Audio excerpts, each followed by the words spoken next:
नमस्कार, माझे नाव वैष्णवी राजेश तांबोळे. मी senior arts महिला महाविद्यालय इथे शिकते. मी तुम्हाला आज एड्स या रोगाबद्दल माहिती सांगणार आहे. एड्स हा रोग कशा होतो, कशामुळे नाही होत.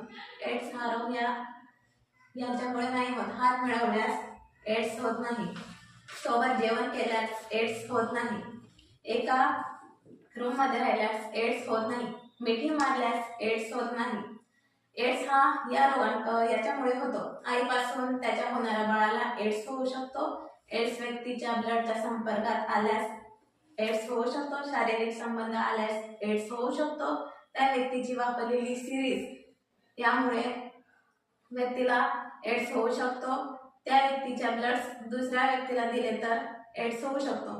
एड्स या व्यक्तीला डॉक्टरांची, औषधाची आणि ट्रीटमेंटची गरज असते, त्यापेक्षाही जास्त आधाराची गरज असते.